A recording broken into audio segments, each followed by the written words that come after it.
Episode 232. Demonic மாத்திரை எடுத்துக்கொண்டு வந்து பர்லிடம் கொடுத்துவிட்டு பேசிக் கொண்டிருந்தான் ஆதன். அப்போது அங்கு வந்த பெரிய கரடி ஆதனையும் அந்த இருவரையும் தாக்க வந்தது. அதில் இருந்து மூவரும் தப்பித்து விட்டார்கள். அதன் பிறகு ஆதன் தனது சிவப்பு நிறமான ஈட்டியை எடுத்து கரடியை நோக்கி எரிய வரும்போது அந்த கரடி ஆதனை தன் கையை வைத்து அடித்து தூக்கி எறிந்தது. அதில் ஆதன் கையில் இருந்த சிவப்பு நிறமான ஈட்டியும் கையை விட்டு சென்று விழுந்தது. ஆதன் விழுந்த இடத்தில் இருந்து எழுந்திருக்க முயற்சி செய்தான். ஆனால் அவனுக்கு கீழே விழுந்ததில் உடம்பெல்லாம் வலிக்க ஆரம்பித்தது. அவன் திரும்பி பார்த்தான். அவனது சிவப்பு நிறமான ஈட்டி அவன் இருக்கும் இடத்தில் இருந்து 10 அடி தூரம் தள்ளி போய் விழுந்திருந்தது. ஆதன் அப்படியே திரும்பி கரடியை பார்த்தான். அங்கு அந்த கரடி ஆதனை தாக்க வராமல் வேங்கையனை தாக்க வந்தது. அப்போது வேங்கையனும் அந்த கரடியை அடிக்க தயாராக இருந்தான். அவன் தனது வாளை இறுக்கமாக பிடித்துக் கொண்டிருந்தான். ஆதன் அவனது சிவப்பு நிறமான ஈட்டியை பார்த்து கை காட்டினான். அந்த ஈட்டி வேகமாக ஆதனின் கைக்குள் வந்தது. கரடி வேங்கையனை தாக்க கை ஓங்கிய போது ஆதன் தனது குரங்கு குத்து சக்தியை பயன்படுத்தினான். அந்த குரங்கு குத்து சக்தி கண்ணிமைக்கும் நேரத்தில் சென்று கரடியின் நெஞ்சில் குத்தியது. அந்த கரடி அந்த குத்து விழுந்ததும் அங்கிருந்து பறந்து கீழே விழுக சென்றது. அப்போது ஆதன் அவனது கையில் இருந்த சிவப்பு நிறமான ஈட்டியை எடுத்து அந்த கரடியை நோக்கி எறிந்தான். அந்த கரடி பறந்து சென்று அது கீழே விழுக செல்லும் முன்பு அந்த சிவப்பு நிறமான ஈட்டி அந்த கரடியின் கழுத்தில் குத்தி மறுபக்கம் வந்தது. கரடி கீழே விழுகும் போது அது இறந்து போய்தான் விழுந்தது. அதை பார்த்த அங்கிருந்த எக்ஸ்பர்ட்டுகள் அனைவரும் உறைந்து போனார்கள். அங்கு நடப்பதை பார்த்த பருள் ஆதனை திகைத்து போய் பார்த்து கொண்டிருந்தாள். ஒரு கரடி பீஸ்ட் 2 அட்டாக்ல ஆதன் கொன்னுட்டானா?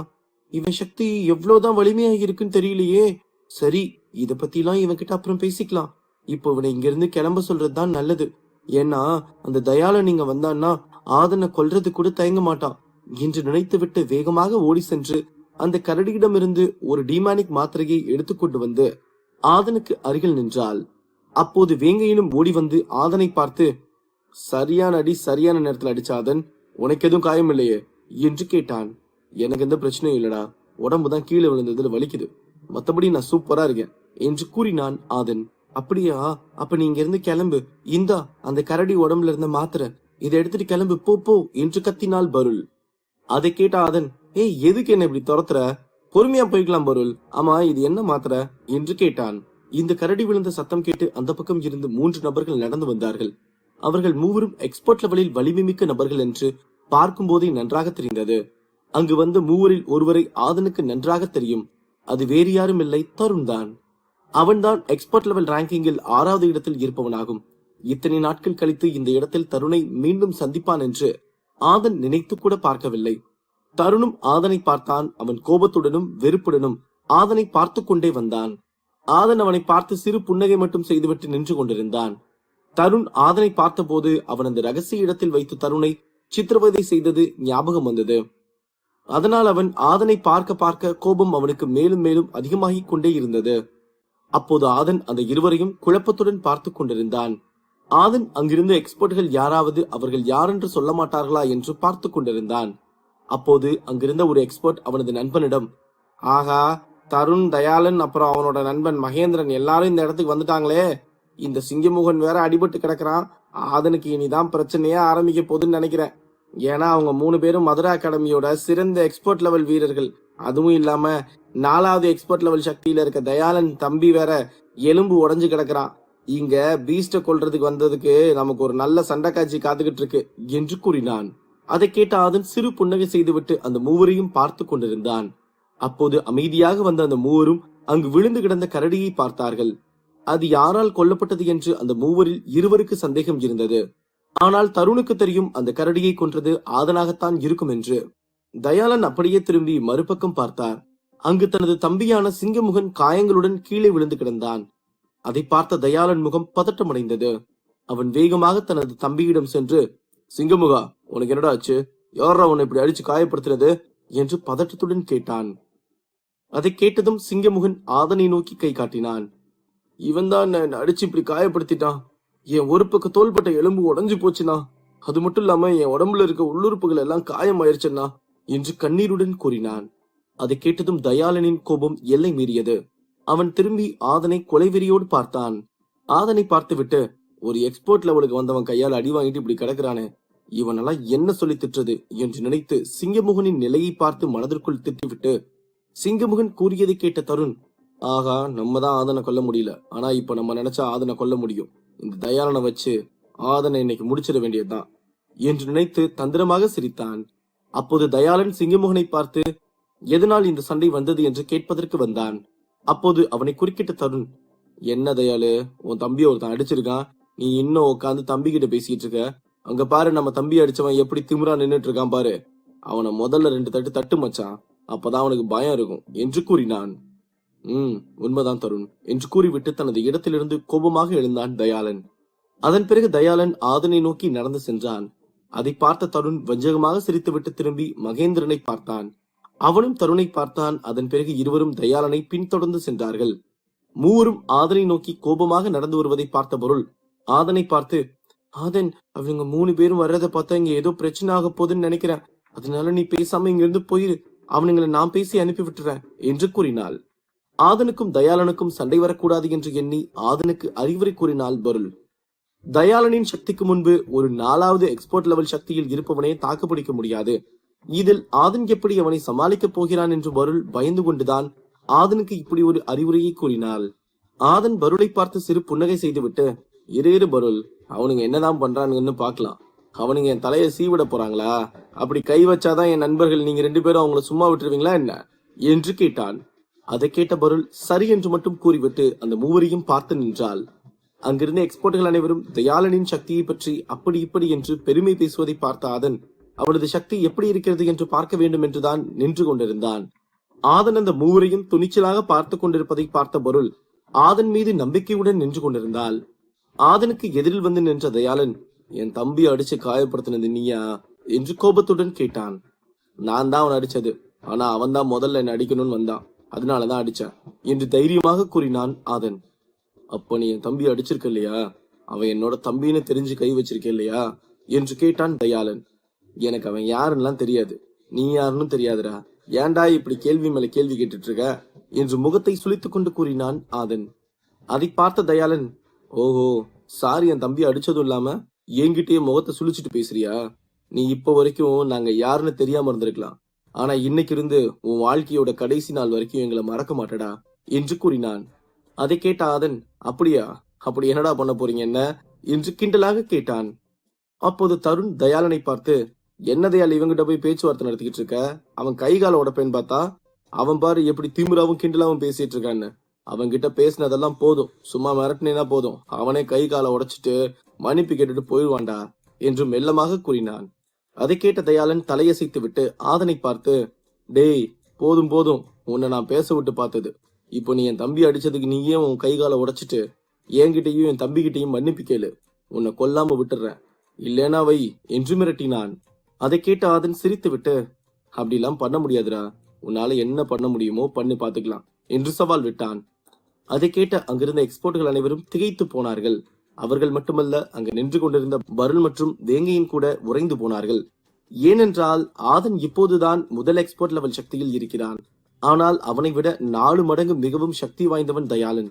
அது மட்டுமின்றி ஆதன் சிங்கமுகனை வென்றதால் தயாளனை குறைவாக எடை போட்டு பேசிக் கொண்டிருக்கிறான் என்று அங்கிருந்த எக்ஸ்போர்ட்டுகள் அனைவரும் பேசிக் கொண்டிருந்தார்கள்.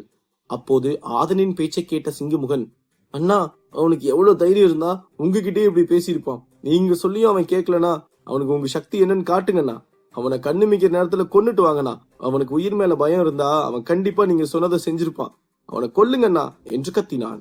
அவன் நினைத்ததைத்தான் அங்கிருந்த எக்ஸ்போர்ட்களும் நினைத்தார்கள். அப்போது அந்த நேரத்தை பயன்படுத்தி கொண்ட தருண், தயாளு, இதுக்கு மேலே நீ பொறுமையா இருந்தா எந்த பிரயோஜனமும் இல்ல, நம்ம தம்பியே சொல்லிட்டான், அவனை கொன்னுட்டு வா மச்சான் என்று கூறிவிட்டு ஆதனை பார்த்து வஞ்சகமாக சிரித்தான். தயாளன் ஆதனின் பேச்சை கேட்டே மிகவும் கோபத்துடன் இருந்தான். இப்போது தருணின் பேச்சை கேட்டும் மேலும் கோபமடைந்தான். முதல் எக்ஸ்போர்ட் லெவலுக்கு வந்துட்டு நீ என் எதிர்த்து பேசுறியா? இன்னைக்கு நீ சொன்ன பதில நினைச்சு நீ வாழ்க்கை முழுக்க வருத்தப்பட போறடா என்று கூறினான் தயாளன். தயாளன் தனது ஆற்றல் சக்தியை எடுத்து ஆதனை பார்த்து, இன்னைக்கு நீ என் தம்பியை காயப்படுத்தினதுக்கும் என்னை எதிர்த்து பேசினதுக்கும் நீ அதுக்கான தண்டனை அனுபவிச்சே ஆகணும்டா என்று கூறிவிட்டு அவனது சக்தியை எடுத்தான். அந்த சக்தி பார்ப்பதற்கு தேலின் கொடுக்கு போலவே இருந்தது. அது ஆதனை கொல்ல வேண்டும் என்ற நோக்கத்தில் ஆதனை நோக்கி தாக்கப்பட்டது. அதை பார்த்த ஆதனுக்கு கோபம் எல்லை மீறியது. அவன் தனது சக்தியை எடுத்து அந்த தேளின் கொடுக்கை தாக்கினான். அந்த இரண்டு சக்திகளும் ஒன்றுக்கு ஒன்று மோதிக்கொண்டது. அப்போது அந்த இடமே அதிர ஆரம்பித்தது. அங்கு நடப்பதை பார்த்த எக்ஸ்போர்ட்கள் அனைவரும் திகைத்து போய் நின்று கொண்டிருந்தார்கள். தயாளனின் சக்தியின் தாக்கம் நேரத்திற்கு நேரம் வலிமையாகிக் கொண்டே இருந்தது. ஆனால் ஆதனால் அதை தாக்குப்பிடிக்கவே முடியாமல் பின்னால் சென்று கொண்டே இருந்தான். அத்துடன் அவனது கைகளில் தேள் கொட்டினால் எப்படி அந்த இடம் மரமரத்து போகுமோ அதுபோல் அவனது கைகள் மரமரத்து போவதை அவன் உணர்ந்தான். அத்துடன் ஆதன் மெல்ல மெல்ல தனது சுயநினைவை இழக்க ஆரம்பித்து மயங்கும் நிலைக்கு வந்தான். ஆதன் அந்த மயக்கத்தை கலைத்துவிட்டு அவனது ஆற்றல் சக்தியை வெளியெடுத்து தனது உடம்பில் சார்ந்து கொண்டிருக்கும் அந்த விஷத்தன்மையுள்ள சக்தியை வெளியெடுக்க முயற்சி செய்யும் போது திடீரென்று ஆதனின் கையில் ஒரு சின்ன சின்ன காயம் ஏற்பட ஆரம்பித்தது. அது வந்ததும் அந்த காயங்கள் எல்லாம் நெருப்பு பட்டது போல வலிப்பதோடு தேள் கொட்டினால் எப்படி சுளீர் சுளீர் என்று வலிக்குமோ அப்படி வலிக்க ஆரம்பித்தது. அந்த சக்தியை பார்த்த ஆதன், அப்பா, இங்க இருக்கவன் சொன்ன மாதிரியே இவன் ரொம்ப பலசாலியான ஆள் தான். ஏன்னா இந்த சக்தி ரொம்ப கொடூரமா இருக்கு. ஒன்னு சரி பண்ண யோசிக்கிறதுக்குள்ள அடுத்த விஷயம் வந்துருச்சு என்று நினைத்தான். ஆதன் தயாளனை கோபமாக பார்த்து கொண்டிருந்தான். ஆதனுக்கு தெரியும் அவன் தயாளனை விட குறைவான சக்தி தான் பயின்றிருக்கிறான் என்று. இருப்பினும் ஆதன் தயாளனுக்கு பயந்து ஓடுவதை விட எதிர்த்து அடிப்பது மேல் என்றுதான் எதிர்த்து நின்று கொண்டிருக்கிறான். ஆதனுக்கு நடந்து கொண்டிருப்பதை பார்த்த பருள், ஆதனால கண்டிப்பா தயாளன் சக்தியை தாங்க முடியாது. அடுத்தடுத்த நிமிஷம் ஆதனுக்கு ஏதாவது பிரச்சனை வந்துட்டே இருக்கு. நான் அப்பவே சொன்னேன் இங்க இருந்து போயிடலான்னு. கேட்டானா இந்த ஆதன் என்று நினைத்து வருத்தப்பட்டாள். இதே எண்ணங்கள் தான் அங்கிருந்த எக்ஸ்போர்ட்கள் மனதிலும் ஓடிக்கொண்டிருந்தது. ஏனென்றால் ஆதன் தயாளனை விட பல மடங்கு குறைந்த லெவல் சக்தியில் இருக்கிறான் என்று தெரிந்து கொண்டும் சண்டைக்கு போவது ஆதனுக்கு இப்படி பிரச்சனையைத்தான் கொடுக்கும் என்று கலந்து பேசிக் கொண்டிருந்தார்கள். ஆதன் தவித்துக் கொண்டிருப்பதை பார்த்த தருண் வஞ்சகமாக சிரித்தபடியே நின்று கொண்டிருந்தான். மறுபக்கம் வேங்கையனுக்கு என்ன செய்வதென்று தெரியாமல் குழப்பத்தில் இருந்தான். ஆதனுக்கு என்னவாக போகிறது? பருளுக்கு காத்திருக்கும் அதிர்ச்சி என்ன? அடுத்தடுத்து கதைக்களத்தில் காத்திருக்கும் சிறப்பான சம்பவங்கள் என்ன? எபிசோட் 233. தயாளனின் அட்டாக்கில் ஆதன் என்ன செய்வதென்று தெரியாமல் தவித்துக் கொண்டிருந்தான். அப்போது அதை பார்த்த தருண் வஞ்சகமாக சிரித்துவிட்டு, இந்த ஆதன் இப்படி தவிச்சிட்டு இருக்கத பார்க்கும்போது சந்தோஷமா இருக்கு. இவனுக்கு இதெல்லாம் கம்மி, உனக்கு இன்னும் இருக்குடா ஆதன என்று நினைத்து தனக்குள் சிரித்துக் கொண்டிருந்தான். இந்த சின்ன அட்டாக்க கூட தாங்க முடியாம தான் இப்படி வசனம் பேசிட்டு இருந்தியாடா. இந்த சக்தியை வச்சுக்கிட்டு தான் நீ என் தம்பியை வேற காயப்படுத்திருக்க இல்லையா? இன்னைக்கு உனக்கு மரணம்னா என்னன்னு காட்டுறேன்டா என்று கூறிவிட்டு கோபமாக ஆதனை பார்த்து கொண்டிருந்தான். தயாளனுக்கு பின்னால் நின்ற தருணும் மகேந்திரனும் ஏதோ பொழுதுபோக்கு நிகழ்ச்சியை பார்ப்பது போல பார்த்து கொண்டிருந்தார்கள். அதிலும் தருண் ஆதன் அல்லல் படுவதை ரசித்து ரசித்து பார்த்து கொண்டிருந்தான். அங்கு நடப்பதை பார்த்த பருளுக்கு என்ன செய்வதென்று தெரியாமல் பதட்டத்தில் இருந்தாள். அதே போல்தான் வேங்கையனும் திக்குமுக்கு தெரியாமல் நின்று கொண்டிருந்தான். என் சக்தியை நான் இன்னும் எடுத்து அட்டாக் பண்ணவே இல்லை, அதுக்குள்ள நீயே முடிவு பண்ணா என்னப்பா பண்றது என்று ஆதன் சிறு புன்னகையுடன் கூறினான். ஆதன் முகத்தில் ஒரு சின்ன பயம் கூட இல்லை. இருப்பினும் அவன் உடம்பு முழுக்க தேள் கொட்டியது போல வலித்துக் கொண்டேதான் இருந்தது. அவன் தனது டிராகன் ஈட்டியை எடுத்து அதில் லைட் சக்தியை இணைத்து தயாளனை நோக்கி தாக்கினான். அதை பார்த்த தயாளனுக்கு கோபம் வந்தது.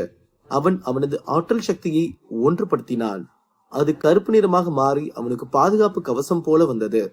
ஆதனின் ஈட்டி தாக்குதலை எளிதாக தாவி தப்பித்தான். அந்த சக்தி வேகமாக சென்று பின்னால் இருந்த தருண் மற்றும் மகேந்திரனை தாக்க சென்றது. அவர்கள் இருவரின் கண்களிலும் பதட்டம் ஏற்பட்டது. அந்த இருவரும் இடதுபுறம் ஒருவரும் வலதுபுறம் ஒருவரும் என்று இரண்டு பக்கம் விழுந்தார்கள். அந்த ஈட்டி வேகமாக சென்று அங்கிருந்த மரத்தில் பட்டு அது வெடித்து சிதறியது. அதை பார்த்த தயாளன் தனது தேள் சக்தியை எடுத்து மீண்டும் ஆதனை தாக்கினான்.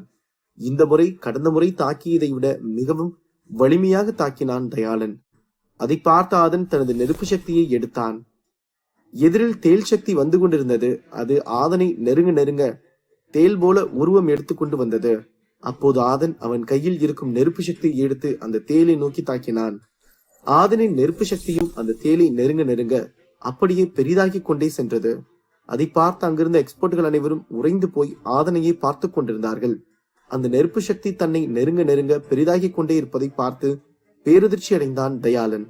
இந்த முதல் எக்ஸ்பர்ட் லெவல் சக்தியை வச்சிருக்கவன் கிட்ட இவ்வளவு வலிமையான சக்தி இருக்கா என்று ஆதனை ஆச்சரியமாக பார்த்தான். அப்போது அந்த நெருப்பும் தேளும் ஒன்றுக்கொன்று மோதிக்கொண்டது. அப்போது அங்கிருந்த அனைவரும் தயாளனின் தேல்தான் வென்றிருக்கும் என்று பார்த்து கொண்டிருந்த நேரத்தில் அங்கிருந்த தயாளனுக்கும் அனைவருக்கும் ஒரு பேரதிர்ச்சி காத்து கொண்டிருந்தது. அது என்னவென்றால் ஆதனின் நெருப்பு சக்தியில் அந்த தேல் எரிந்து கொண்டிருந்தது. அதை பார்த்த தயாளனுக்கு தலையில் இடி விழுந்தது போல இருந்தது. அவனது தேல் சக்தியை இதுவரை எந்த ஒரு எக்ஸ்போர்ட்டும் எதிர்த்து அடித்ததே இல்லை என்பதுதான் உண்மையாகும். அந்த சக்தியை பார்த்தால் எதிரில் இருப்பவன் தப்பித்தால் போதும் என்றுதான் நினைப்பான். அல்லது அவனது சக்தி தேலில் பட்டால் அந்த தேலின் சக்தி அதிகமாகி எதிரியை தாக்கும். ஆனால் இன்று ஆதனின் நெருப்பு சக்தி அந்த தேலை எரித்துக் கொண்டிருந்தது. தயாளனுக்கு மேலும் ஒரு அதிர்ச்சி காத்துக் கொண்டிருந்தது. அந்த நெருப்பு சக்தி தேலை எரித்துக் கொண்டிருப்பதோடு இல்லாமல் அது வேகமாக சென்று தயாளனின் பாதுகாப்பு கவசத்தை உடைத்து சுக்குநூறாக்கியது. அது வெடித்து சிதறிய அடுத்த நிமிடம் ஆதனின் கைகளை எப்படி தயாளன் சக்தி காயப்படுத்தியதோ அதுபோல ஆதனின் நெருப்பு சக்தி தயாளன் கையை எரிக்க ஆரம்பித்தது. ஆதனின் நெருப்பு சக்தி மிகவும் வலிமையானதாக இருந்தது. இவ்வளவு சக்தி வாய்ந்ததாக இருக்கும் என்று தயாளன் நினைத்தே பார்க்கவில்லை. தயாளனால் அந்த வலியை தாங்கவே முடியவில்லை. ஆதனின் நெருப்பு தயாளனின் கையை மிகவும் காயப்படுத்தி கொண்டிருந்தது. அப்போது தயாளன் வலி தாங்க முடியாமல் ஒரு மாத்திரையை எடுத்து போட்டுக் கொண்டதால் அவனது வலி சற்று தணிந்தது. அங்கு நடப்பதை அங்கிருந்த யாராலும் நம்பவே முடியவில்லை. அனைவரும் திகைத்து போய் பார்த்து கொண்டிருந்தார்கள். ஆதன் தயாளனே அடிச்சிட்டானா? என்னடா, முதல்ல அடி வாங்கினா, அப்புறம் திரும்பி அடிக்க முடியாத நிலைக்கு வந்தா, இப்ப தயாளனையே திரும்பி அடிக்கிறான். இதுக்கப்புறம் ஆதன் என்ன பண்ண போறான்னு தெரியலையே என்று பருள் நினைத்து ஆதனை ஆச்சரியமாக பார்த்து கொண்டிருந்தாள். அப்படி போடு சக்க, அந்த தயாளன் ஆதனை காயப்படுத்தினா இப்போ அதே அடிய கொஞ்சம் அதிகமா ஆதன் திருப்பி அடிச்சிட்டான். நம்மால் எது வாங்கினாலும் டபுளா திருப்பி கொடுப்பான்னு தெரியாம அவனை அடிச்சுட்டு அல்லோலப்பட்டு இருக்காங்களே என்று நினைத்து தனக்குள் சிரித்துக் கொண்டிருந்தான் வேங்கையன். ஆதன் இதற்கு முன்பு ஒரே அட்டாக்கில் சிங்கமுகனை வீழ்த்தினான். அதை பார்த்து அங்கிருந்த எக்ஸ்போர்ட்கள் அனைவரும் ஆதன் மிகவும் வலிமையானவன் என்று எண்ணிக்கொண்டிருந்தார்கள். ஆனால் இப்போது ஆதன் தயாளனை அடிக்கவும் தான் ஆதன் சிங்கமுகனை விட அல்ல, தயாளனை விடவே சக்தி வாய்ந்த வீரன் என்று அங்கிருந்த அனைவருக்கும் தெரிய வந்தது. ஆதன் தயாளனை பார்த்து நக்கலாக சிரித்துவிட்டு, நான் மட்டும் உன் சக்தியில இருந்திருந்தா உன்னை ஒரே அடியில அடிச்சு பறக்க விட்டுட்டு டாட்டா காட்டி இருந்திருப்பேன். உன் நல்ல நேரம், நான் இப்போதான் முதல் எக்ஸ்பர்ட் லெவலுக்கு வந்திருக்கேன் என்று கூறிவிட்டு தனது நெருப்பு சக்தி உள்ள பந்துகளை தயாளனை நோக்கி தாக்கினான். அதை கேட்டு அங்கிருந்த அனைவருக்கும் பதட்டம் அதிகமானது. எக்ஸ்போர்ட் லெவல் ரேங்கிங்கில் 7வது இடம் பிடித்த வீரனிடம் ஆதன் இப்படி திமிராக பேசுவான் என்று அங்கிருந்த யாரும் நினைத்து கூட பார்க்கவில்லை என்பதுதான் உண்மையாகும். அதை கேட்ட தயாளனுக்கு கன்னத்தில் அறை விழுந்தது போல இருந்தது. ஏனென்றால் அவன் தேல் சக்தியை பார்த்தால் எக்ஸ்பர்ட் லெவல் வீரர்களே பயந்து கொண்டிருக்கும் அளவுக்கு சக்தி வாய்ந்த ஒன்று. ஆனால் இன்று ஆதனின் நெருப்பு சக்திக்கு முன்பு அந்த தேல் சக்தி தவிடுபடியானதை அவனால் நம்பவே முடியவில்லை. தன்னை நோக்கி மீண்டும் சில நெருப்பு பந்துகள் வந்து கொண்டிருப்பதை பார்த்த தயாளன் ஆதனை பார்த்து சிறு புன்னகை செய்துவிட்டு அவனது முழு சக்தியையும் எடுத்து நின்றான். அப்போது அவனுக்கு பின்னால் ஒரு அவனை விட பெரிய தேல் உருவம் வந்தது. அதன் கொடுக்கிலிருந்து பாய்சன் கேஸ் வெளியே வந்தது. அந்த பாய்சன் கேஸோடு சேர்ந்து அந்த தேலின் கொடுக்கும் இணைந்து ஆதனை நோக்கி தாக்க சென்றது. அதை பார்த்த ஆதன், இந்த தயாளன் தேல் பேட்டில் ஸ்பிரிட் தான் வச்சிருக்கானா, அதனாலதான் இவன் அட்டாக் கூட தேல் மாதிரி வந்து அட்டாக் பண்ண வந்துச்சா என்று நினைத்தான். அதை பார்த்த ஆதன் தனது ஒரு கையில் சிவப்பு நிறமான ஈட்டியையும் மற்றொரு கையில் அந்த நெருப்பு பந்தும் எடுத்து நின்றான். அங்கு நடப்பதை அனைவரும் கண்ணிமைக்காமல் பார்த்து கொண்டிருந்தார்கள். இந்த சண்டையின் முடிவு என்னவாக இருக்குமோ என்று அங்கிருந்த அனைவருக்கும் பதட்டமாக இருந்தது. அங்கு மேலும் சிலர் சின்ன சின்ன பீஸ்டுகளுடன் சண்டை போடுவதை நிறுத்திவிட்டு வந்து ஆதனுக்கும் தயாளனுக்குமான சண்டையை பார்த்து கொண்டிருந்தார்கள். அவர்களுக்கு அந்த சண்டையை பார்ப்பதில் அவ்வளவு ஆர்வம் தெரிந்தது. ஒரு பக்கம் இருக்கும் தேல் பேட்டில் ஸ்பிரிட் தனது தாக்கத்தை தாக்க தயாராக நின்று கொண்டிருந்தது. மறுபக்கம் ஆதனும் தயாளனை தாக்க தயாராக நின்று கொண்டிருந்தான். அப்போது அங்கு மிகப்பெரிய சத்தம் கேட்டது. அதை கேட்டதும் அங்கிருந்த அனைவரும் காட்டுக்குள் எங்கேயோ ஒரு பீஸ்ட் கத்திக்கொண்டிருக்கிறது என்று நினைத்து மீண்டும் திரும்பி சண்டையை பார்த்து கொண்டிருந்தார்கள். சிறிது நேரம் கழித்து அந்த சத்தம் மீண்டும் கேட்டது. ஆனால் இந்த முறை அது மிகவும் அருகில் கேட்டது. அப்போது அங்கிருந்த ஆதன் மற்றும் தயாளன் இருவரும் ஒருவர் தாக்கிக் கொள்ளாமல் அந்த சத்தத்தை கேட்டு கண்களை மூடி உணர்ந்து பார்த்தார்கள். அப்போது அவர்கள் நின்று கொண்டிருக்கும் இடம் நோக்கி ஒரு பெரிய பீஸ்ட் வந்து கொண்டிருப்பதை இருவரும் உணர்ந்தார்கள். அவர்கள் இருவரும் உணர்ந்த அடுத்த நிமிடம் அந்த இடம் அப்படியே அதிர்வதற்கு ஆரம்பித்தது. அங்கிருந்த அனைத்து இடங்களும் நடுங்க ஆரம்பித்தது. அதை பார்த்து அங்கிருந்த எக்ஸ்போர்ட்கள் அனைவரும் பயத்தில் நடுங்கிக் கொண்டிருந்ததோடு அந்த பீஸ்ட் எந்த திசையிலிருந்து வருகிறது என்று சுற்றி சுற்றி பார்த்து கொண்டிருந்தார்கள். அவர்களுக்கு அந்த காட்டின் ஒரு பகுதியின் தூரத்தில் ஒரு பெரிய உருவம் வருவது போல் தெரிந்தது. அதை பார்த்த போதே சில எக்ஸ்போர்ட்கள் அங்கிருந்து தப்பித்தால் போதும் என்று தப்பித்து ஓடிவிட்டார்கள். அந்த நடுக்கமும் அதுவும் நேரத்திற்கு நேரம் அதிகமாகிக் கொண்டே இருந்தது. அங்கிருந்த எக்ஸ்போர்ட்கள் அங்கு என்ன நடக்கப் போகிறது என்று பார்த்து கொண்டிருந்தார்கள். அப்போது அந்த கூட்டத்தில் இருந்த ஒரு 4வது லெவல் எக்ஸ்பர்ட் அந்த பீஸ்டை பார்த்து விட்டான். அங்க பாருங்க, அந்த பெரிய பீஸ்ட் வந்துருச்சு, அங்க பாருங்க என்று அதிர்ச்சியில் கத்தினான். அதை பார்த்த அங்கிருந்த பல எக்ஸ்பர்ட்கள் பேரதிர்ச்சி அடைந்தார்கள். ஏனென்றால் அந்த பீஸ்டின் உருவத்தை பார்க்கும்போது அங்கிருந்த 3வது 4வது எக்ஸ்பர்ட் லெவல் சக்தியில் இருக்கும் வீரன் கூட அதை வெல்ல முடியாது என்று புரிந்து கொண்டார்கள். இது இது பூமி சக்தி உள்ள பீஸ்டின்னு நினைக்கிறேன். அப்பா, இது எவ்வளவு பெருசா இருக்கு, இத பார்க்கும் போதே பயமா இருக்கே, இது கூட எப்படி சண்டை போட முடியும் என்று மற்றொரு எக்ஸ்பர்ட் கூறினான். அங்கிருந்த எக்ஸ்பர்ட்கள் அந்த பீஸ்டை பார்த்துவிட்டு, இதை கொல்ல அந்தந்த நாட்டின் மாஸ்டர்கள் தான் வர வேண்டும், அப்போதுதான் இதை கொன்று வீழ்த்த முடியும் என்று பேசிக் கொண்டிருந்தார்கள். அப்போது அந்த பீஸ்ட் அங்கிருந்த ஒரு மரத்தை பிடுங்கி எறிந்தது. அதை பார்த்து அங்கிருந்த எக்ஸ்பர்ட் ஒருவர், ஆகா, இந்த பீஸ்ட் அதோட அலப்பறை ஆரம்பிச்சிருச்சு, அதனால நம்ம இங்கிருந்து தப்பிச்சு போறதா சரியானதா இருக்கும் என்று கத்திவிட்டு ஓடினான். அப்போது அங்கிருந்த பலரும் கத்திக்கொண்டே அங்கிருந்து ஓடி தங்களது உயிரை பீஸ்டிடமிருந்து காப்பாற்றிக் கொள்ள வேண்டும் என்று சென்று விட்டார்கள். அப்போது அவர்கள் ஓடும் திசையில் அங்கு வவ்வால் பீஸ்டுகள் வந்து அவர்களை தாக்க வந்தது. அங்கிருந்த எக்ஸ்பர்ட்கள் அந்த வவ்வால் பீஸ்டுகளை கொன்றுவிட்டு ஓட ஆரம்பித்தார்கள். அதிலும் சிலரை அந்த வவ்வால் பீஸ்டுகள் பிடித்து தரையில் அழுத்தி உணவாக சாப்பிட ஆரம்பித்தது. அவர்கள் கத்தும் சத்தத்தில் அங்கிருந்த மலையை நடுங்கியது. அந்த வவ்வால்களின் சக்தி மிகவும் வலிமை மிக்க ஒன்றாக இருந்ததால் அது ஒரு எக்ஸ்பர்ட் லெவல் சக்தியில் இருக்கும் வீரனையே கொல்லும் அளவுக்கு ஆற்றல் மிகுந்த ஒன்றாக இருந்தது. அந்த வவ்வால்கள் மனிதர்களை முழுவதுமாக சாப்பிடவில்லை, அது பாதி பாதியாக சாப்பிட்டு விட்டு அடுத்த வீரனை பிடிக்க ஆரம்பித்தது. இதுபோல் பல வீரர்கள் அந்த வவ்வாலிடம் மாட்டிக்கொண்டார்கள். சிலர் தங்களது நண்பர்களை காப்பாற்ற வேண்டும் என்ற எண்ணத்தில் போராடி காப்பாற்றியும் அழைத்து சென்றார்கள்.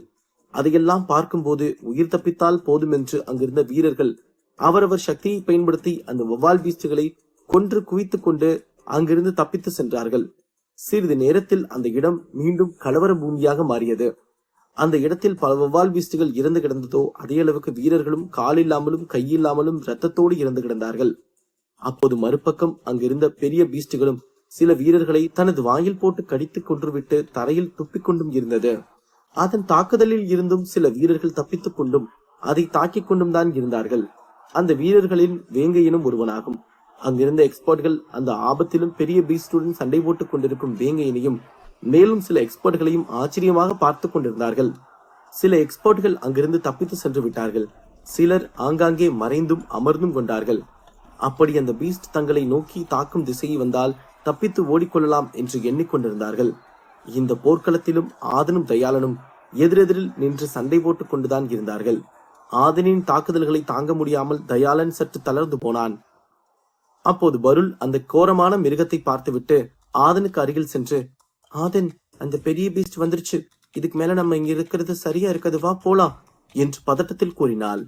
ஆதனும் திரும்பி அந்த பெரிய பீஸ்டை பார்த்துவிட்டு பருளை பார்த்து, நீ இங்க இருந்து முதல்ல தப்பிச்சு போ பருள், நான் இவன் பேசின வாய்க்கு இவன் அடிச்சு அலற விட வேண்டியது இருக்கு என்று கூறினான். இல்ல ஆதன், நம்ம 2 பேரும் வேங்கையினும் ஒன்னாதான் வந்தோம், அப்போ நம்ம எல்லாம் ஒன்னாதான் போகணும், அப்படி ஒன்ன விட்டு நாங்க 2 பேரும் எப்படி போறது சொல்லு என்று கேட்டாள் பருள்.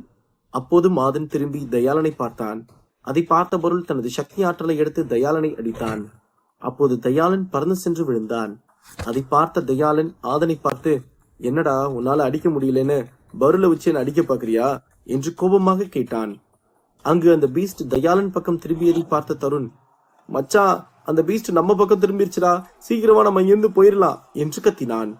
அப்போது தயாளன் அந்த பீஸ்டை பார்த்து விட்டு ஆதனை பார்த்து, இன்னைக்கு என்ன ஆனாலும் சரி, இவனை கொல்லாம நான் வரமாட்டேன்டா என்று கோபமாக கத்தினான். அதை கேட்ட ஆதன், இவனுக்கே இவ்வளவு திமிர் இருக்கும் போது நாயம் பொருள் சண்டை போடுறதை நிறுத்திட்டு தப்பிச்சு போனோம், நானும் இவனை கொன்னுட்டு தான் வருவேன் என்று கோபமாக கூறினான். அதை கேட்ட மகேந்திரன் தருணை பார்த்து, இந்த தயாளன் ஏன்டா இப்படி பேசிக்கிட்டு இருக்கான், இவன் பேசுறது ரொம்ப தப்புடா, இப்ப நம்ம தப்பிச்சு போலனா பிரச்சனை நமக்கு தான்டா என்று கூறினான். அதே போல்தான் மறுபக்கம் பருளும் கூறினாள். இருப்பினும் தயாளனும் சரி ஆதனும் சரி இருவரும் அங்கிருந்து செல்வதாக இல்லை. அதை கேட்டு தருணும் மகேந்திரனும் அதிருப்தி அடைந்தார்கள். ஆதனுக்கு நடக்கப் போகும் அவலம் என்ன, தருண் செய்ய போகும் சூழ்ச்சி என்ன, அடுத்தடுத்து கதைக்களத்தில் காத்திருக்கும் சிறப்பான சம்பவங்கள் என்ன? எபிசோட் 234. பெரிய பீஸ்ட் வந்து அங்கிருந்த பல வீரர்களை தனது வாயில் போட்டு விழுங்கிக் கொண்டிருந்தது. சில எக்ஸ்பர்ட்கள் அந்த பீஸ்டை தாக்கிக் கொண்டும் இருந்தார்கள். மறுபக்கம் ஆதனும் சரி தயாளனும் சரி இருவரும் ஒருவரை ஒருவர் விட்டுவிட்டு தப்பிச் செல்லும் எண்ணத்திலேயே இல்லை. ஏனென்றால் இருவரும் ஒருவரை ஒருவர் கொல்ல வேண்டும் என்ற கொலைவெறியோடு தான் இருந்தார்கள். அப்போது தருண் மகேந்திரனை பார்த்து, இந்த தயாளன் வர்ற மாதிரி தெரியலடா, நான் போய் அந்த ஆதனுக்கு ஒரு ஆப்பு வச்சுட்டு வந்துடுறேன் இரு என்று கூறினான். அப்போதும் ஆதனும் தயாளனும் ஒருவரை ஒருவர் தாக்கிக் கொண்டேதான் இருந்தார்கள். அதை தருணும் மாறி மாறி பார்த்து கொண்டிருந்தான். அப்போது இந்த பெரிய பீஸ்ட் இவர்கள் சண்டை போடும் சத்தத்தை கேட்டு அவர்களை நோக்கி வேகமாக வந்தது. அது ஒரு தங்க நிறமான மனித குரங்காகும். அது சுமார் 60 அடி அல்லது 70 அடி உயரத்தில் இருந்தது. அந்த குரங்கு ஆதன், தயாளன் மற்றும் வருள் மூவரையும் தனது கையை வைத்து தாக்குவதற்கு வந்தது. அந்த கை ஒரு சின்ன மலையளவு இருக்கும். அந்த கை மட்டும் ஒரு மனிதன் மீது பட்டால் அவன் அப்படியே மண்ணுக்குள் சென்று விடுவான். அந்த அளவுக்கு அது பெரிதாக இருந்தது. அந்த மூவரும் அவரவர் மார்ஷியல் ஆர்ட்ஸ் டெக்னிக்கை பயன்படுத்தி அந்த தாக்குதலில் இருந்து தப்பிக்கலாம் என்று முடிவு செய்து அதை பயன்படுத்தினார்கள். அந்த மூவரும் அந்த அடியிலிருந்து தப்பித்து விட்டார்கள். ஆனால் அதன் கை அந்த தரையில் அடித்து அந்த இடமே நடுக்கம் கண்டது. மூவரும் அந்த அடியில் இருந்து தப்பித்தாலும் அந்த நடுக்கத்தில் மூவருமே கீழே விழுந்தார்கள். அப்போது அதை அந்த பக்கம் இருந்து பார்த்து கொண்டிருந்த தருண், இப்ப இந்த குரங்க கடுப்பேத்தி விட்டோம்னா அது அங்க இருக்கவங்கள கொலவெறியோட கொல்லும், எப்படியும் பருளும் தயாளனும் தப்பிச்சிருவாங்க, அப்ப மாட்டிக்க போறது என்று கூறிவிட்டு வஞ்சகமாக சிரித்துவிட்டு தனது ஆற்றலை வைத்து லைட் சக்தியை எடுத்தான். அந்த தங்க நிறமான மனித குரங்கை பார்த்து அந்த லைட் சக்தியை வைத்து தாக்கினான் தருண். அந்த சக்தி வேகமாக சென்று அந்த குரங்கின் மீது பட்டதும் அந்த குரங்குக்கு உடம்பில் கரண்ட் அடித்தது போல உடம்பெல்லாம் உதறியது. அதன் ஒரு பாகத்தில் இருந்து ரத்தமே வந்துவிட்டது. அது மிகவும் கொடூரமாக சத்தமிட்டு கத்தியது. அதன் பிறகு அந்த குரங்கு தனது 2 கைகளையும் வைத்து நெஞ்சில் மாறி மாறி குத்தி கொண்டது. அது அப்படி செய்த அடுத்த நிமிடம் அதன் சக்தி ஆற்றலும் மேலும் வலிமையானது. அதை அப்படி அடித்து கோபப்படுத்தியது தருண் தான் என்று அங்கிருந்து சில எக்ஸ்பர்ட்கள் வருள், வேங்கையன் மற்றும் மகேந்திரன் என்று அனைவரும் பார்த்து விட்டார்கள். அப்போது அந்த குரங்கு கோபமாக தன்னை தாக்க வருகிறது என்று புரிந்து கொண்ட ஆதன் இப்போது அந்த இடத்தை விட்டு செல்வதுதான் சரியான முடிவாக இருக்கும் என்று எண்ணிவிட்டு அங்கிருந்து தப்பிக்க முயற்சி செய்யும் போது தருண் தனது காற்று சக்தியை எடுத்து ஆதனை அந்த தங்க நிறமான மனித குரங்கு நெருங்கி செல்லும்படி தாக்கினான். அப்போது ஆதனால் அந்த காற்றில் இருந்து தப்பித்து வர முடியவில்லை. ஆதன் அந்த குரங்கை நோக்கி சென்று கொண்டே இருந்தான். அப்போது ஆதன் அந்த குரங்கை நெருக்கத்தில் பார்த்ததும் அவனுக்கு பயம் மேலும் அதிகமானது. அவன் பின்னால் திரும்ப முயற்சி செய்தும் அவனால் திரும்ப முடியாமல் தவித்தான். அப்போது ஆதன் அந்த குரங்குக்கு அருகில் சென்றதும் தருண் தனது லைட் சக்தியை மறுக்கையில் எடுத்து குரங்கை நோக்கி தாக்கினான். அந்த சக்தி மீண்டும் வந்து அந்த குரங்கின் காலில் பட்டது. அது வழியில் கீழே பார்க்கும் போது ஆதன் தான் அங்கு நின்று கொண்டிருந்தான். அப்போது அந்த குரங்கு ஆதன் தான் அவரது சக்தியை வைத்து தன்னை தாக்கிவிட்டான் என்று எண்ணிவிட்டு அந்த குரங்கு மிகவும் கோபமாக தனது பெரிய கையை வைத்து ஆதனை தனது கையில் பிடித்து தூக்கியது. அதன் சக்திக்கு முன்பு ஆதனால் அதை எதுவும் செய்ய முடியவில்லை. யானையின் மீது எறும்பு தாக்குவது போல்தான் இருக்கும் ஆதன் அந்த குரங்கை தாக்கினான். இதை தெரிந்து கொண்ட ஆதன் ஏதும் செய்யாமல் அமைதியாக இருந்தான். ஆதனை குரங்கு தூக்கியதை பார்த்த பொருள் ஆதன் என்று அதிர்ச்சியோடு கத்தினாள். மறுபக்கம் வேங்கையன் தரையில் முட்டி போட்டு அமர்ந்து கண்ணீர் விட்டுக் கொண்டிருந்தான். ஏனென்றால் அங்கிருக்கும் எந்த ஒரு எக்ஸ்பர்ட்களும் அந்த குரங்கை எதிர்க்கும் அளவுக்கு சக்தி வாய்ந்தவர்கள் இல்லை என்று அனைவருக்கும் தெரியும். அது மட்டுமின்றி அங்கிருக்கும் எக்ஸ்பர்ட்கள் அனைவரும் ஒன்று சேர்ந்து அடித்தாலும் அந்த குரங்கை வெல்லவே முடியாது. ஏனென்றால் அந்த குரங்கு மிகவும் சக்தி வாய்ந்த ஒன்றாகும். வருள் அந்த குரங்கிடம் சண்டை போட்டாவது ஆதனை காப்பாற்ற வேண்டும் என்று எண்ணிக்கொண்டு அந்த குரங்கை நோக்கி ஒரு அடி எடுத்து வைத்தாள். அப்போது அவளுக்கு பின்னால் இருந்த ஒருவர் அவளது கையை பிடித்து இழுத்து அவளை தடுத்து நிறுத்தினார். வருள் கோபமாக திரும்பி யார் இந்த நபர் என்று பார்க்கும்போது அது வேறு யாரும் இல்லை, வருளின் தந்தை பாலன் தான். அப்பா, நீங்க எதுக்கு என்ன தடுக்கிறீங்க? விடுங்க, நான் போய் ஆதனை காப்பாத்தி கூட்டிட்டு வர்றேன் என்று கூறினாள் வருள். வருள், இது ஒன்னும் விளையாட்டான விஷயம் இல்ல. அந்த பீஸ்ட் கூட என்னாலேயே சண்டை போட முடியாது. அப்படி இருக்கும்போது நீ போய் அந்த குரங்கு கூட சண்டை போடுறது தற்கொலைக்கு சமம். என் பொண்ணு அந்த குரங்குக்கு இரையாக்க நான் ஒத்துக்க மாட்டேன். நீ பேசாம இங்கே இரு என்று கத்தினார் வருளின் தந்தை பாலன். ஆமாப்பா, அந்த பீஸ்ட் என்னை விட சக்தி வாய்ந்த ஒண்ணுதான். இருந்தாலும் ஆதன் என் நண்பன். அவன் அந்த பீஸ்ட் கிட்ட விட்டுட்டு வர சொல்றீங்களா என்று வருள் கத்திவிட்டு ஆதனை நோக்கி ஓட முயற்சி செய்தாள். அப்போது வருளின் தந்தை பாலன் வருளை இழுத்து பிடிக்க முயற்சி செய்தார். இருப்பினும் அவரால் அவளை தடுக்க முடியாமல் வருளின் கையை விட்டார். அப்போது வருள் திரும்பி பாலனை பார்த்தாள். பாலன் வருளை பலார் என்று ஒரு அறை அறைந்து விட்டு அவளை கோபத்தில் திட்டினார். வருள் திரும்பி கன்னத்தில் கை வைத்துக் கொண்டே பாலனை பார்த்து அழுது கொண்டிருந்தாள். நானே அந்த பீஸ் கிட்ட போனா இறந்துருவேன்னு சொல்றேன், நீ மறுபடியும் போவேன்னு முந்திக்கிட்டு போற. இது என்ன விளையாட்டு விஷயமா? அதுவும் இல்லாம அந்த ஆதனை உன்னால காப்பாற்ற முடிஞ்சா நான் அனுப்பியிருக்க மாட்டேனா? அந்த அளவுக்கு கூட உனக்கு அறிவில்லையா என்ன என்று கோபமாக கத்தினார் பாலன். வருள் அழுது அழுது அவளது கண்கள் சிவப்பு நிறமாக மாறியது. அப்போதும் அவள் ஏதோ பேசுவதற்கு வந்தாள். அப்போது பாலன் வருளை பார்த்து, நீ எதுவும் பேச வேணாம், நான் சொல்றதை மட்டும் கேளு. உனக்காக நான் போய் அந்த குரங்கு கிட்ட போராடி ஆதனை காப்பாத்துறேன், சரியா? ஒருவேளை ஆதனுக்கு அதிர்ஷ்டம் இருந்தா அவன் தப்பிச்சு வருவான், இல்லனா நீ என்ன குறை சொல்லக்கூடாது, சரியா என்று கேட்டார். அதை கேட்டு பருளும் சரி என்று தலையசைத்தாள். அப்போது தருண், தயாளன் மற்றும் மகேந்திரன் மூவரும் அங்கிருந்து தப்பி சென்று விட்டார்கள். அப்போது மகேந்திரன் தருணை பார்த்து, ஆனாடே, நீ பண்ணது தரமான சம்பவம்டா. இருந்தாலும் கொஞ்சம் மிஸ் ஆயிருந்துச்சுன்னா உன்னை அந்த குரங்கு அடிச்சு கொண்டிருக்கோம். அதை விட கொஞ்சம் இல்ல, நம்ம தயாளனை ஒரு புரட்டி இருக்கோம் என்று கூறினான். ஆமா, அவன் நம்ம கிட்டயே சீன் போட்டுட்டு இருந்தான்னா பாத்துட்டு சும்மாவா இருப்பேன், அதனாலதான் இப்படி பண்ண என்று திமிராக கூறினான் தருண். இப்போ நீ பண்ண இந்த வேலையில ஆதன செத்துருவான், அந்த பழியும் குரங்கு மேலதான் போகும், அதாவது ஒரே கல்லுல 2 மாங்கா என்று சிரித்துக்கொண்டே கூறினான் மகேந்திரன். அதை கேட்டு தருண் வஞ்சகமாக சிரித்து விட்டு, ஆமாடா, இவனெல்லாம் சூழ்ச்சி பண்ணி கொள்ள வேண்டிய இடத்துக்கு என்ன கொண்டு போய் விட்டான் பாரு என்று கூறினான். இப்படியே பேசிக்கொண்டே மேலும் பருள் மற்றும் அவளது தந்தை பேசிக் கொண்டிருந்த இடத்திற்கு வந்து விட்டார்கள். அப்போது பாலன் மூவரையும் பார்த்து, தம்பிகளா, நீங்க 3 பேரும் மதுரை அகாடமி பசங்க மாதிரி இருக்கீங்க, நீங்க எல்லாம் மதுரை அகாடமி பசங்களா என்ன என்று கேட்டார். அந்த மூவரும் பாலனை வணங்கிவிட்டு ஆம் என்று தலையசைத்தார்கள். அப்போது பாலன், ரொம்ப நல்லதா போச்சு, நீங்க 3 பேரும் என் பொண்ணு பருளை கூட்டிட்டு போங்கப்பா, அப்போதான் நான் நிம்மதியா இருப்பேன் என்று கூறினார் பாலன். அந்த மூவருக்கும் பருளின் தந்தையின் சக்தியை பற்றி நன்றாக தெரியும். பாலனும் மாஸ்டர் லெவலில் ஆரம்ப கட்டத்தில் இருந்தார், அதனால் அவர்கள் அதற்கான மரியாதையை கொடுக்க சற்றும் தயங்கவில்லை. அப்போது அந்த மூவரும் பாலனை பார்த்து சரி என்று தலையசைத்து விட்டு பருளை பார்த்து, வா பருள், நம்ம இந்த இடத்த விட்டு போலாம் என்று கூறினான் தருண். அதை கேட்ட பருள், என்னடா சும்மா நல்லவன் மாதிரி நடிக்கிற, நீ தானே அந்த குரங்க அடிச்ச, அதுக்கப்புறம் தானே அதோட கோபம் அதிகமாச்சு, இந்த விஷயம் எனக்கு தெரியாதுன்னு நினைச்சிட்டு இருக்கியா என்று கோபமாக கேட்டாள். அதை கேட்ட தருணுக்கு பக்கென்றானது.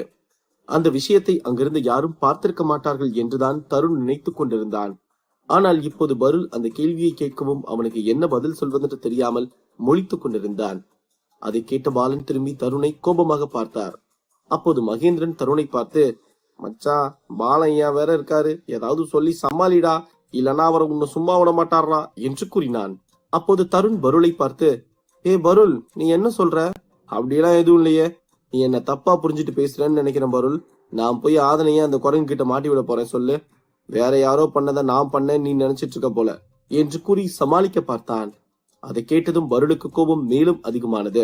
அவள் பாலனை பார்த்து, அப்பா, இவன் பொய் சொல்றான்பா, இவன் தான் அந்த குரங்க லைட் சக்தி வச்சு அடிச்சான், அதை நான் 2 கண்ணால பார்த்தேன்பா என்று கூறினாள். சரி சரிம்மா, நம்ம இத பத்தி அப்புறம் பேசிக்கலாம். இப்ப நான் ஆதனை காப்பாத்த போகணும்னு நீ நினைச்சேனா நீ இங்க இருந்து போ. நம்ம பேசிட்டு இருக்க நேரத்துல அவனுக்கு ஏதாவது ஒண்ணுனா என்ன பண்றது சொல்லு என்று பாலன் பருளை பார்த்து கூறிவிட்டு தருணையும் அந்த இருவரையும் பார்த்து முறைத்தார். அதை பார்த்து அந்த மூவருக்கும் பதட்டம் ஏற்பட்டது. சரிங்கப்பா, நீங்க போய் ஆதனை காப்பாத்துங்க என்று கூறினாள் பருள். அதை கேட்ட பாலனும் அங்கிருந்து வேகமாக சென்று அந்த குரங்கிடம் சண்டை போட ஆரம்பித்தார். அப்போது பருள் தருணை பார்த்து, இன்னைக்கு ஆதனுக்கு மட்டும் ஏதாவது ஆச்சுன்னா உன்னை நான் கொல்லாம விட மாட்டேன் தருண் என்று கண்கள் சிவக்க கோபத்தில் கத்தினாள். பருளின் வார்த்தையை கேட்டு தருணுக்கு பதட்டம் மேலும் அதிகமானது. அவன் அதற்கு என்ன சொல்வதென்று அவனுக்கு தெரியவில்லை. அவன் வாயிலிருந்து வார்த்தைகளே வரவில்லை. தருண் அங்குமிங்கும் சுற்றி சுற்றி பார்த்துவிட்டு உடம்பெல்லாம் வேர்த்து ஊத்த நின்று கொண்டிருந்தான். அப்போது அந்த மலையை நோக்கி மதுரை அகாடமியின் பல மாஸ்டர்கள் வேக வேகமாக வந்து அந்த குரங்கை அடிக்க வந்தார்கள். அதை பார்த்த பருள் அங்கிருந்து சென்று விட்டாள். அந்த டிமானிக் பீஸ்ட் கூட்டத்தில் சில சக்தி வாய்ந்த சிறு மிருகங்களும் வந்தது. அதை அங்கு வந்த மாஸ்டர்ஸ் அனைவரும் அடித்துக் கொள்ள ஆரம்பித்தார்கள். அதே போல அந்த சிறு மிருகங்கள் சில மாஸ்டர் லெவல் சக்தியில் இருக்கும் நபர்களையும் கொடூரமாக தாக்கி காயப்படுத்திக் கொண்டிருந்தது. பருள் அங்கிருந்து சென்று விட்டதை பார்த்த பிறகுதான் முழு மனதுடன் பாலன் சென்று அங்கு சண்டையை ஆரம்பித்தார். பருள் இத்தனை நாள் இன்று போல் தனது தந்தையிடம் அவள் பேசியதே இல்லை. அவளது பதட்டத்தை பார்க்கும்போது அவளது உயிரை அந்த டிமானிக் பீஸ்ட் எடுக்கப் போகிறது என்பது போல் இருந்தது. பருள் தனது நண்பனான ஆதன் மீது அளவு கடந்த அன்பு வைத்திருக்கிறாள் என்று பாலன் எண்ணிவிட்டு அங்கு வரும் பீஸ்டுகளுடன் சண்டை போட்டுக் கொண்டிருந்தார். ஒரு நாள் முழுக்க மாஸ்டர்களும் அந்த பீஸ்டுகளுடன் சண்டை போட்டுக் கொண்டே இருந்தார்கள். அப்போது சிறிது நேரம் வேங்கையினும் சண்டை போட்டுக் கொண்டிருந்தான். இருப்பினும் அவன் எக்ஸ்பர்ட் லெவல் என்பதால் அவனை அங்கிருந்து செல்வதற்கு மாஸ்டர்கள் அறிவுறுத்தினார்கள். அப்போது வேங்கையின் வேக வேகமாக சென்று பருளை பார்த்து தருணுக்கும் ஆதனுக்கும் ரகசிய இடத்தில் நடந்த விஷயத்தை சொல்ல வேண்டும் என்று எண்ணிக்கொண்டிருந்தான். அதனால் அவன் அங்கிருந்து சென்று விட்டான். அந்த நாளின் முடிவில் அந்த மாஸ்டர்கள் அனைவரும் சேர்ந்து அடித்து அந்த டிமானிக் பீஸ்டுகளை துரத்தி விட்டார்கள். அந்த பெரிய குரங்கும் ஆதனை தூக்கி கொண்டு அங்கிருந்து ஓடிவிட்டது. அந்த சண்டை மாஸ்டர்களுக்கு சாதகமாக முடிந்தாலும் அவர்களும் பல இழப்புகளை சந்தித்தார்கள். இந்த இடத்தில் பல மாஸ்டர்கள் இறந்து போனார்கள். சிலர் ஆழமான காயங்கள் பட்டு உயிருக்கு போராடி கொண்டிருந்தார்கள். மேலும் சிலர் அங்கு அடிபட்டு காயமடைந்த வீரர்களை மருத்துவத்திற்கு அழைத்து சென்று கொண்டிருந்தார்கள். மதுரை அகாடமியில் 100 வருடங்களுக்கு முன்புதான் இதுபோல பீஸ்டுகள் வந்து அட்டகாசம் செய்தது. அதன் பிறகு இன்றுதான் அனைத்து பீஸ்டுகளும் மீண்டும் வந்து இப்படி அட்டகாசம் செய்து அனைவரின் உயிரையும் காவு வாங்கி கொண்டு சென்றுள்ளது. இந்த விஷயம் மதுரை அகாடமியின் மாஸ்டர்களுக்கு மேல் இருக்கும் லார்ட் என்ற பொறுப்பில் இருப்பவருக்கு சென்றது. அதை கேட்ட அவர் மலைகளுக்கு முக்கிய பாதுகாப்பு அமைத்து கண்காணிக்க வேண்டும் என்று முடிவெடுத்தார். அப்போதுதான் இதுபோல் மீண்டும் ஒருமுறை நடக்காது என்றும் எண்ணினார்.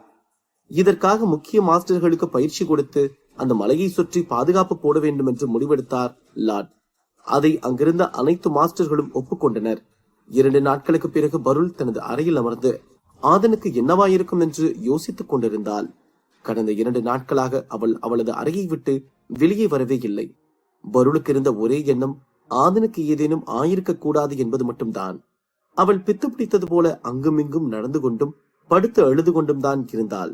அப்போது மெல்லமாக பருளின் கதவு திறந்தது. அவளது தந்தை பாலன் அந்த அறைக்குள் வந்தார். பருள் அவளது படுக்கையில் இருந்து வேகமாக எழுந்து சென்று அவருக்கு முன்னால் நின்றாள். பாலன் மிகவும் சோகமாக இருக்கிறார் என்று முகத்தை பார்த்தே பருள் தெரிந்து கொண்டாள். பாலன் சொல்ல போகும் விஷயம் என்ன, பருளுக்கு காத்திருக்கும் அதிர்ச்சி என்ன, அடுத்தடுத்து கதைக்களத்தில் காத்திருக்கும் சுவாரஸ்யமான சம்பவங்கள் என்ன?